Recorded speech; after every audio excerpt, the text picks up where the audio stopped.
मेरे सभा मंडल में आप सभी लोगों का हार्दिक स्वागत। आज मैं एक कुंडली लेके आपके सामने प्रस्तुत हुआ हूँ जो एक कन्या की है। इस कन्या के माता पिता ने इसके विवाह की बहुत सारी कोशिशें करी, पर अभी तक कहीं पे भी इस कन्या की बात नहीं बन रही है विवाह को लेके।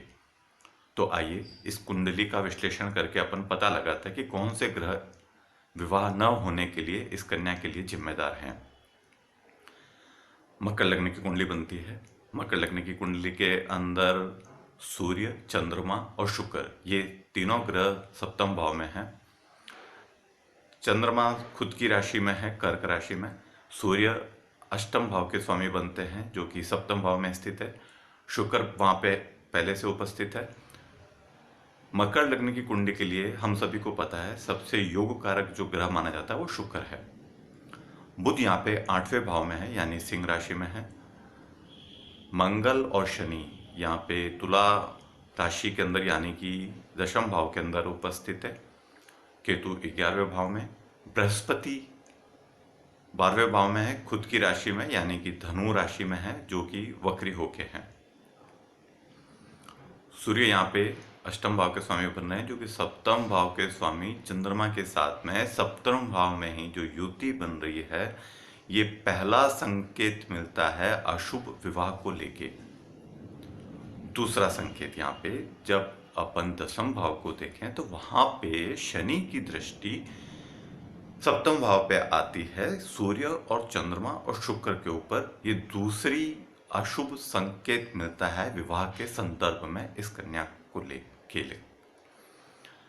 उसके बाद अपन चलित कुंडली का थोड़ा सा और अपन विश्लेषण देखें तो यहाँ पे पता चलता है कि सूर्य और चंद्रमा जो कि अभी सप्तम भाव से छठे भाव के अंदर आ गए, बुध यहाँ पे सप्तम भाव के अंदर शिफ्ट हो गए, शनि यहाँ पर नवम भाव में यानी कन्या राशि के अंदर आ गए, केतु मंगल के साथ दसम भाव में और बृहस्पति वृश्चिक राशि में यानी कि 11वें भाव के अंदर आ गए।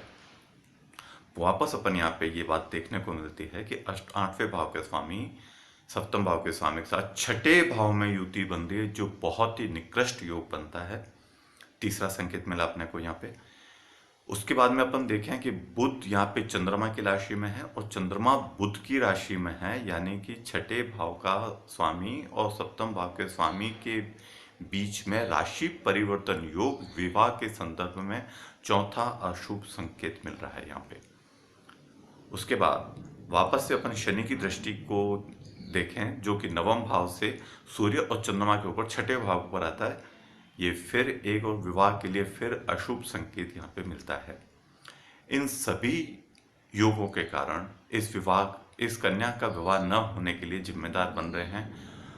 भविष्य में इसकी संभावनाएं दिन ब दिन कम होती जा रही है और इसकी विवाह की सारी कोशिशें इसके माता पिता ने भले कर रहे हैं, बट वो सारी कोशिशें अभी तक नाकाम हो रही है और बाकी देखते हैं आगे क्या होता है। अगली बार फिर किसी दूसरी कुंडली के साथ मैं आपके सामने उपस्थित होता हूँ। तब तक के लिए नमस्कार।